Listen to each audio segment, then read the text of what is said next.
लड़की जैसे ही उस गाड़ी को अपनी ओर आता देखती है तो एक दर्दनाक मौत के डर से वो अपना इरादा बदल लेती है और वो सड़क से उठकर किनारे पर चली जाती है। तब वो गाड़ी वाला इंसान भी इस लड़की की मदद के लिए नहीं रुकता, वो इसे नजरअंदाज करके आगे निकल जाता है जैसे उसने कुछ देखा ही नहीं हो। इस लड़की का नाम लीसा है। लीसा की जिंदगी बिल्कुल भी ठीक नहीं चल रही। दरअसल आज लीसा की बेटी का जन्मदिन है, लेकिन अब उसकी बेटी इस दुनिया में नहीं रही। तब हम देखते हैं कि जो गाड़ी कुछ देर पहले लीसा को इग्नोर करके आगे निकल गई थी, उसे अपनी गलती का एहसास होता है, इसलिए वो आदमी अपनी गाड़ी रिवर्स करके लीसा के पास आता है। गाड़ी के अंदर बैठा एडम नाम का आदमी लीसा से पूछता है, क्या तुम ठीक हो? जिस पर लीसा जवाब देती है, हाँ मैं ठीक हूँ, मुझे कुछ नहीं हुआ। इस पर उस आदमी ने लीसा को बताया कि इस सुनसान इलाके से शहर काफी दूर है, इसलिए अगर तुम चाहो तो मैं तुम्हें शहर तक लिफ्ट दे सकता हूँ। लीसा मान जाती है और फौरन उसकी गाड़ी में बैठ जाती है। सफर के दौरान एडम लीसा से पूछता है कि तुम अकेली इस सुनसान जगह में क्या कर रही थी? लीसा ने एडम को बताया कि आज मेरी बेटी का जन्मदिन है, जिस वजह से वो आज मुझे बहुत याद आ रही है, पर बदकिस्मती से वो अब इस दुनिया में नहीं रही और अब मैं बिल्कुल अकेली हूँ। कोई भी ऐसा नहीं है इस दुनिया में जिससे मैं अपना कह सकूँ। लीसा की ये बात सुनकर एडम कहता है, अच्छा इस वजह से तुम रास्ते के बीचों बीच मरने के लिए लेटी हुई थी? जवाब में लीसा ने कहा, मैं मरना नहीं चाहती, बस एक बार किसी तरह से अपनी बेटी से मिलना चाहती हूँ। तभी लीसा कार का रेडियो ऑन कर लेती है। रेडियो पर एक न्यूज चल रही होती है। रिपोर्टर बताता है कि जंगल में एक सीरियल किलर घूम रहा है और आज सुबह इस किलर ने 2 और लड़कियों को मार दिया है। पुलिस के पास उस किलर की तस्वीर तो नहीं है, लेकिन उन्हें इसके बारे में ये जानकारी मिली है कि कातिल एक गोरे रंग का आदमी है जिसके पास ब्राउन कलर की गाड़ी है और उसके दाहिने हाथ पर एक क्रॉस का निशान है। ये खबर सुनकर लीसा के पैरों तले जमीन खिसक जाती है, क्योंकि रिपोर्टर रेडियो पर जिस कातिल का हुलिया बता रहा था वो कोई और नहीं बल्कि एडम ही था। उसके हाथ में क्रॉस का निशान देखकर लीसा बहुत ज्यादा डर जाती है। इससे पहले कि लीसा खुद को बचाने के लिए कुछ कर पाती, तभी एडम अचानक जोर से कार का ब्रेक लगाता है, जिससे लीसा का सर तेजी से कार की डैशबोर्ड से जा टकराया और लीसा बेहोश हो गई। कुछ देर बाद जब लीसा की आंखें खुली तब उसने खुद को एक अजीब से बंकर में कैद पाया, जो चारों ओर से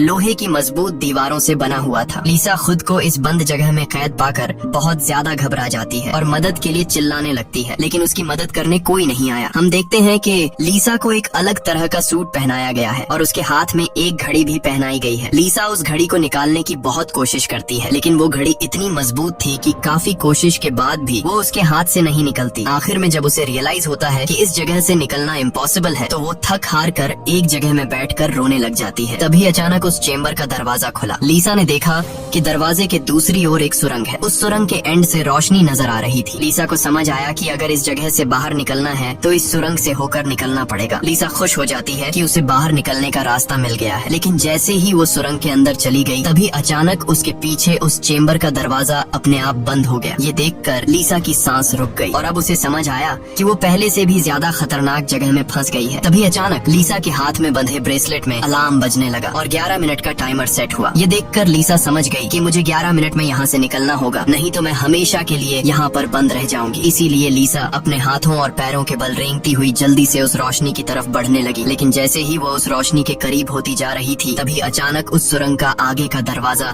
धीरे धीरे बंद होने लगा। ये देखकर लीसा और तेजी से आगे बढ़ने लगी, लेकिन जब वो उस दरवाजे के पास पहुंची तो वो दरवाजा पूरी तरह से बंद हो चुका था। लीसा को कुछ समझ नहीं आ रहा था कि अब यहाँ से कैसे निकला जाए। वो चीख चीख कर रोने लगी। तभी उसकी नजर उस दरवाजे के बगल से जा रही एक दूसरी सुरंग पर पड़ी, लेकिन वो रास्ता बहुत ज्यादा तंग था। लीसा को अब कोई और दूसरा रास्ता नजर नहीं आ रहा था, इसलिए लीसा हिम्मत करके किसी तरह सुरंग के अंदर चली गई और काफी मुश्किलों के बाद वो उस रास्ते को पार कर लेती है और आगे बढ़ते हुए एक ऐसी जगह पर पहुंच जाती है जहां एक प्लेटफॉर्म की तरह 2 रास्ते बने हुए थे। एक रास्ता ऊपर से जा रहा था और दूसरा रास्ता नीचे से। लीसा को कुछ समझ नहीं आया और वो ऊपर के रास्ते को चुनती हुई घुटनों के बल आगे बढ़ने लगी, लेकिन थोड़ा आगे जाते ही नीचे का फ्लोर ऊपर उठने लगा। अगर वक्त रहते लीसा वहाँ से नहीं निकल पाई तो नीचे का रास्ता उसे ऊपर चिपका कर मार देगा। लीसा डर के मारे तेजी से आगे बढ़ने लगी। वो उस जगह के बीच बस पिसने ही वाली थी कि तभी इस सुरंग के एंड तक उसका हाथ पहुंच जाता है और जैसे ही वो रास्ता पूरी तरह से बंद होने वाला था, लीसा अपनी जान बचाकर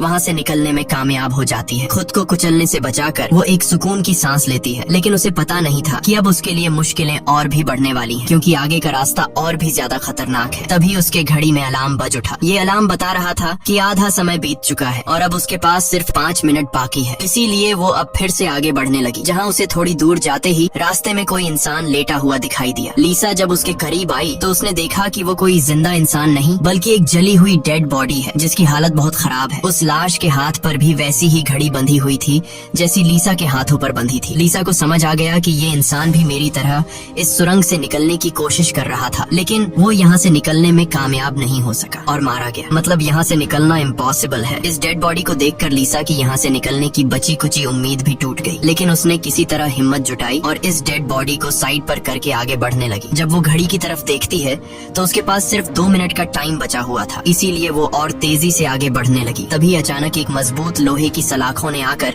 उसका रास्ता रोक दिया। साथ ही उस सुरंग की दीवारों में से ढेर सारे हीटिंग पाइप निकलकर बाहर आने लगे और उस जगह को गर्म करने लगे। ये देख लीसा पूरी तरह से घबरा गई। वो समझ गई कि जल्द ही उसकी भी लाश उस जले हुए इंसान की तरह इस सुरंग में पड़ी होगी। उसे आगे क्या करना है कुछ समझ नहीं आ रहा था। तभी उसके पीछे दीवार का एक छोटा सा सेक्शन खुल गया, जिसे देख लीसा पीछे की तरफ रेंगती हुई उसके अंदर घुस गई। अगले ही पल एक कांच के दरवाजे ने इस सेक्शन को पूरी तरह से बंद कर दिया। जैसे ही लीसा के हाथ में बंधी घड़ी में टाइमर 0 पर पहुंचा, तभी उन हीटिंग पाइप से आग फुवारे की तरह निकलने लगी और देखते ही देखते वो पूरी सुरंग आग की लपटों में डूब गई। लीसा जिस सेक्शन में बंद थी वह पूरी तरह से सिक्योर था, जिस वजह से उसकी जान बच गई। कुछ देर बाद वो हीटिंग पाइप्स वापस दीवार में चली गई। लीसा जिस सेक्शन में बंद थी उस चेम्बर का दरवाजा खुल गया। लीसा ने जो कुछ अभी अपनी आंखों के सामने देखा, उस वजह से लीसा उस सेक्शन से बाहर नहीं निकलना चाहती थी, पर उस सेक्शन की दीवार लीसा को बाहर धकेल देती है और पहले की तरह अपने आप सुरंग से जुड़ गई। लीसा जैसे ही वहाँ से बाहर आई तभी उसकी घड़ी में फिर से 11 मिनट का टाइमर सेट हुआ। वह जैसे ही थोड़ा आगे बढ़ी तभी उस सुरंग का ऊपरी हिस्सा नीचे आने लगा और बिल्कुल उसके साथ आकर चिपक गया। बस इतना गैप बचा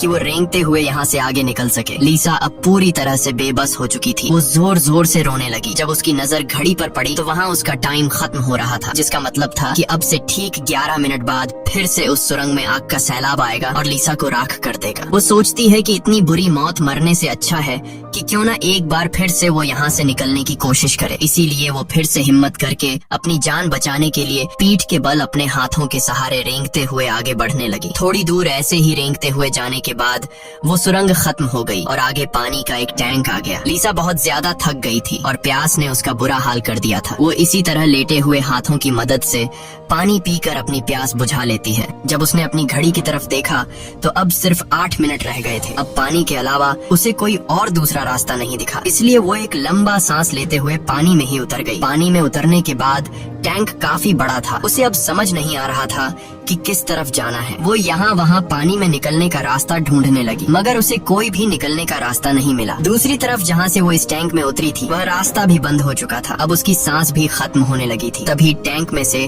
ऊपर की तरफ एक दरवाजा खुल गया। लीसा जल्दी से उस दरवाजे से होते हुए ऊपर निकल आई। बाहर निकलते ही उसने जोर जोर से सांसें लीं और आगे का रास्ता तय करने लगी, लेकिन लीसा बहुत ज्यादा थक चुकी थी। आगे बढ़ना उसके लिए बहुत मुश्किल हो रहा था और कुछ ही देर में भारी थकान की वजह से लीसा की बीच रास्ते में ही आंख लग गई। लेकिन तभी लीसा के कानों में किसी के चीखने की आवाज गूंज उठी। वहाँ और भी कोई था जो मदद के लिए पुकार रहा था। उसकी आवाज सुनकर लीसा के अंदर बचने की एक उम्मीद जाग उठी, इसीलिए वो जल्दी से उस आवाज का पीछा करने लगी। अचानक एक जगह उसके ठीक नीचे एक दरवाजा खुला जिसके अंदर उबलता हुआ तेजाब था। लीसा उस तेजाब में गिरने से बाल बाल बची। वो तेजाब इतना खतरनाक था कि एक मजबूत लोहे को भी कुछ सेकंड में पिघला देता। लीसा जल्दी से अपने कपड़े का एक टुकड़ा काटती है और उसे टेस्ट करने के लिए तेजाब में डुबोती है। कपड़ा कुछ ही सेकंड में काली राख में बदल जाता है। ये देखकर वो बहुत ही संभल कर आगे बढ़ती है। वो अपने हाथों और पैरों को उस गड्ढे के किनारों पर रखकर उस जगह को पार करने ही वाली थी कि तभी उसका घुटना तेजाब में लग जाता है, जिससे लीसा दर्द से चीख पड़ी। खुशकिस्मती से उसके सूट की वजह से उसका घुटना गलने से बच गया, लेकिन उसके घुटने पर एक गहरा जख्म बन गया था। अच्छी बात ये थी कि अब वह मदद की आवाज काफी करीब से आ रही थी। लीसा अपना दर्द भूलकर फिर से उस आवाज का पीछा करने लगी और आखिरकार वो एक लोहे की ग्रिड के पास जा पहुंची। उससे कुछ दूरी पर एक और ग्रिड थी जिसके पीछे एक आदमी था। उस आदमी ने भी लीसा की तरह हाथ में घड़ी और सूट पहना था। लीसा उससे कहती है कि देखो मेरी बात सुनो, हम दोनों यहाँ पर फंसे हुए हैं। अगर हम एक दूसरे की मदद करें तो यहाँ से निकल सकते हैं। लेकिन वो आदमी काफी लंबे समय से उस सुरंग में फंसने की वजह से उसकी दिमागी हालत खराब हो चुकी थी। वो कभी लीसा को गालियाँ देने लगता तो कभी सॉरी करने लग जाता। वो कहता है कि ये लोग जल्द ही वापस आएंगे और हम दोनों को मार देंगे। ये कहकर वो पागल जोर जोर से हंसने लगा। तभी लीसा देखती है कि उसके हाथ में बंधी घड़ी में 60 सेकंड की काउंटिंग शुरू हो गई है। वो हीटिंग हीटिंग पाइप्स दोबारा दीवारों से बाहर निकल आए और इस बार बचने के लिए जो सेक्शन था वो लीसा और उस आदमी के बीचों बीच खुलता है, जिसमें सिर्फ एक ही इंसान के छिपने के लिए जगह थी। अब या तो वो पागल आदमी बचेगा या फिर लीसा। अगले ही पल लीसा और उस पागल आदमी के आगे जो लोहे की ग्रिड थी वह हट गई। ये दोनों तेजी से उस चेम्बर की तरफ भागने लगे और दोनों एक साथ चेम्बर तक पहुँचे, जिसके बाद ये दोनों एक दूसरे को मारने लगे। उस बीच कभी लीसा उस पागल आदमी को चेम्बर से बाहर निकाल देती तो कभी वो पागल आदमी लीसा को बाहर धकेल देता। लेकिन आखिर में जैसे ही वक्त खत्म होने वाला होता है, लीसा उस आदमी को लात मारकर चेम्बर से बाहर कर देती है। वो आदमी लीसा को पैर से पकड़कर बाहर निकालने की कोशिश करता है। तभी 60 सेकंड खत्म हो गए और उस चेम्बर के शीशे के दरवाजे ने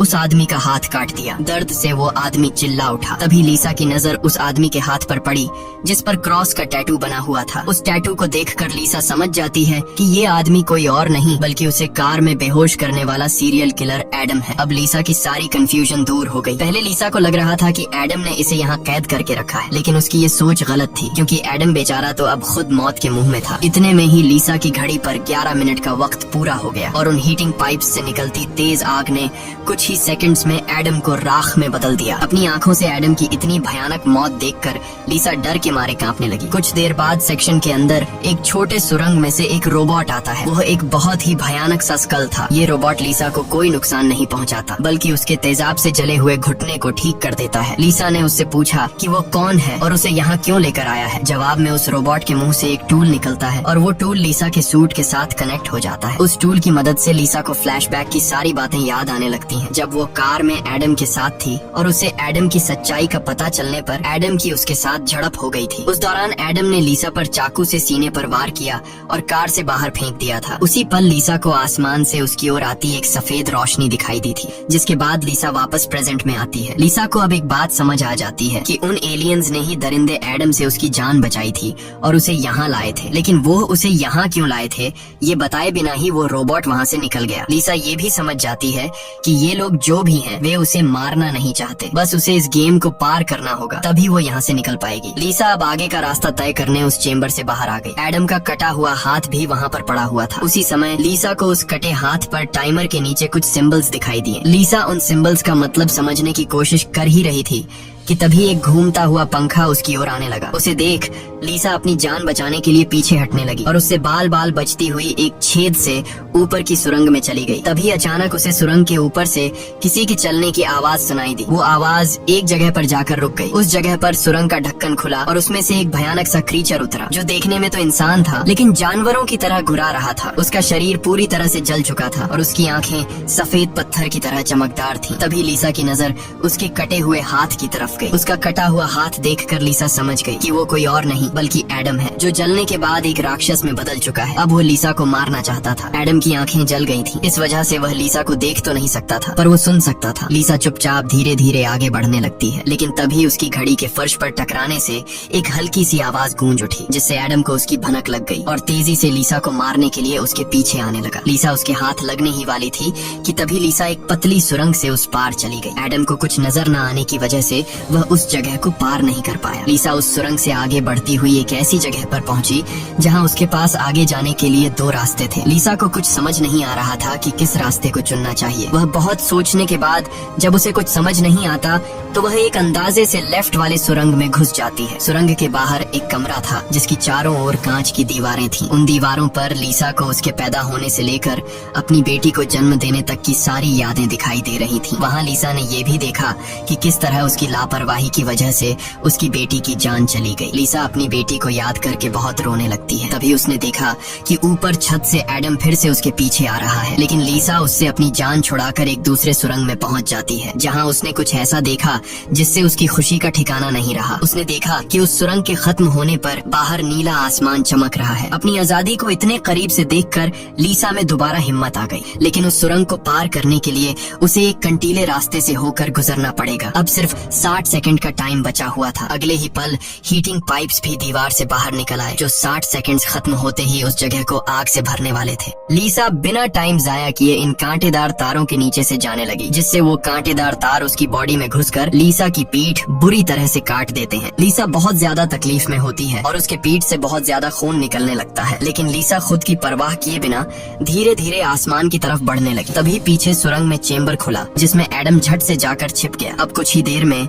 आग का सैलाब आने वाला था। खून से लथपथ लीसा बाहर निकलने की कोशिश में थी, लेकिन बहुत ज्यादा खून बहने की वजह से अब आगे बढ़ना उसे मुश्किल हो रहा था। उसकी आंखें धुंधली हो रही थीं। तभी 60 सेकंड्स खत्म हो गए और अगले ही पल वहाँ आग बरसनी शुरू हुई। उससे पहले कि वो आग का सैलाब लीसा को भी अपनी चपेट में लेता, लीसा के ठीक नीचे एक द्वार खुला और वो नीचे एक चेम्बर में जा गिरी और बेहोश हो गई। थोड़ी देर बाद जब लीसा की आंख खुली तो उसने देखा कि वो फिर से उसी जगह पर आ गई है जहाँ से उसने बढ़ना शुरू किया था। यानी अब तक उसने जितनी भी मेहनत की यहाँ से निकलने की, वो सारी जाया चली गई। ये देखकर लीसा अब पूरी तरह से टूट चुकी थी। तभी वो रोबोट उसकी मरहम पट्टी के लिए दोबारा आ जाता है। लीसा ने उसे मरहम पट्टी करने से रोका क्योंकि वो दोबारा ये सब दोहराने के लिए तैयार नहीं थी। उसने रोबोट से कहा कि वो अब सिर्फ मरना चाहती है। उस रोबोट ने लीसा की बात मान ली और उसके मुंह से एक इंजेक्शन निकलकर लीसा के शरीर की तरफ बढ़ने लगा। तभी लीसा को एडम के हाथ पर बने हुए निशान याद आ गए। वो समझ गई कि जरूर वो निशान यहाँ से बाहर निकलने का रास्ता बताते हैं, इसलिए वो अपने खून से दीवार पर एडम के हाथ पर बने हुए निशान बनाने लगी, जिसे काफी गौर से देखने के बाद लीसा को पता लगा